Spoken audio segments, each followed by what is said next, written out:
नमस्कार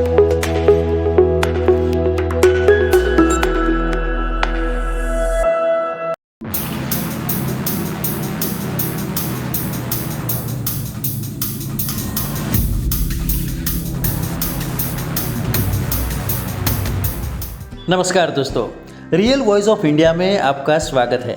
मेरा नाम है नेहल मोदी।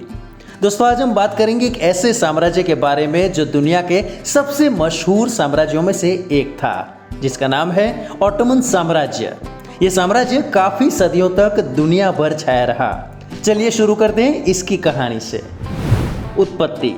ईस्वी सन 1299 में उस्मान ने ऑटोमन साम्राज्य की स्थापना की थी, जब सेल्जुक तुर्कों का पतन हुआ और उस वक्त कई तुर्की राज्य उठे और ऑटोमन साम्राज्य भी इन्हीं में से एक था, जो अनातोलिया में यानी कि आज के तुर्की में उभरा। 15वीं शताब्दी के आते आते यह साम्राज्य काफी मजबूत हो गया था और धीरे धीरे इसने अपने क्षेत्रों का विस्तार करना शुरू किया।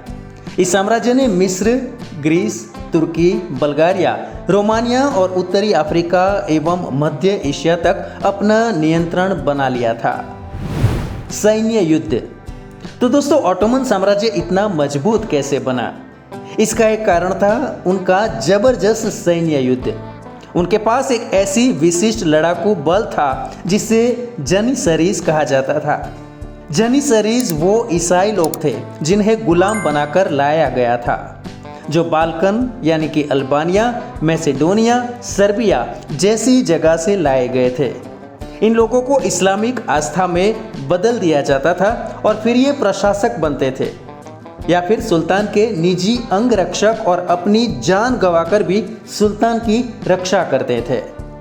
गन पाउडर भी ऑटोमन साम्राज्य ने ही विश्व को दिया था और इस प्रकार एक ताकतवर साम्राज्य बना था ऑटोमन साम्राज्य। साम्राज्य का उदय। दोस्तों, सन 1517 में सुल्तान सलीम ने सीरिया, अरब, फिलिस्तीन और मिस्र को ऑटोमन साम्राज्य में शामिल कर लिया। उसके बाद सुल्तान सुलेमान द मैग्निफिसेंट का शासन आया, जो 1520 से लेके 1566 तक था। उस समय ऑटोमन साम्राज्य अपने शिखर तक पहुंच गया। सुल्तान सुलेमान के समय में ऑटोमन साम्राज्य को स्थिरता, सत्ता एवं धन की प्राप्ति हुई। सुलेमान ने एक समान कानूनी व्यवस्था बनाई और कला एवं साहित्य को भी प्रोत्साहित किया। सुल्तान सुलेमान को मुसलमानों एवं धार्मिक और राजनैतिक नेता के रूप में देखते थे। सहनशीलता। दोस्तों, एक दिलचस्प बात यह थी कि ऑटोमन तुर्क दूसरे धर्मों के प्रति काफी सहिष्णु था। जो लोग मुस्लिम नहीं थे उनको अपने मामले खुद संभालने का मौका दिया जाता था, लेकिन ऑटोमन शासन के तहत कुछ समूहों को ज़कात भी देना पड़ता था, जबकि कुछ को छूट मिलती थी। साम्राज्य का पतन।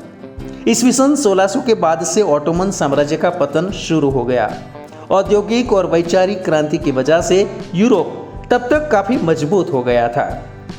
इसके अलावा सुल्तान सुलेमान के जाने के बाद ऑटोमन एम्पायर में कोई सक्षम नेतृत्व नहीं मिला, जिससे ऑटोमन साम्राज्य कमजोर पड़ गया था। तो दूसरी ओर अमेरिका एवं भारत के साथ व्यापार प्रतियोगिता में भी ऑटोमन साम्राज्य पिछड़ रहा था। सन 1683 में वियना की लड़ाई में ऑटोमन्स की हार ने साम्राज्य को और कमजोर कर दिया। उसके बाद आने वाले 100 सालों में कई महत्वपूर्ण क्षेत्र खोए गए। सन 1830 में ग्रीस ने भी विद्रोह करके ऑटोमन साम्राज्य से आज़ादी प्राप्त कर ली। अर्मेनियाई नरसंहार। ऑटोमन साम्राज्य का एक विवादास्पद और दुखद अध्याय था अर्मेनियाई नरसंहार। 1915 में प्रथम विश्व युद्ध चल रहा था और उस दौरान तुर्की नेताओं ने अर्मेनियाई लोगों के खिलाफ एक सामूहिक हत्या की योजना बनाई। विद्वान मानते हैं कि तब करीब 15 लाख अर्मेनियाई लोगों को मारा गया। आज भी तुर्की सरकार इस नरसंहार को आधिकारिक तौर पर मान्यता नहीं देती। निष्कर्ष। दोस्तों, ऑटोमन साम्राज्य ने 600 साल तक शासन किया। आज भी ऑटोमन साम्राज्य को अपनी सैन्य शक्ति, जातीय विविधता, कलात्मकता और स्थापत्य के लिए याद किया जाता है। आज का तुर्की गणराज्य एक आधुनिक एवं अधिकतर धर्मनिरपेक्ष राष्ट्र है, पर कई विद्वान मानते हैं कि यह ऑटोमन साम्राज्य की निरंतरता है। तो दोस्तों ये थी ऑटोमन साम्राज्य की कहानी। अगर आपको यह वीडियो पसंद आया तो लाइक, शेयर और सब्सक्राइब करना ना भूलें। धन्यवाद।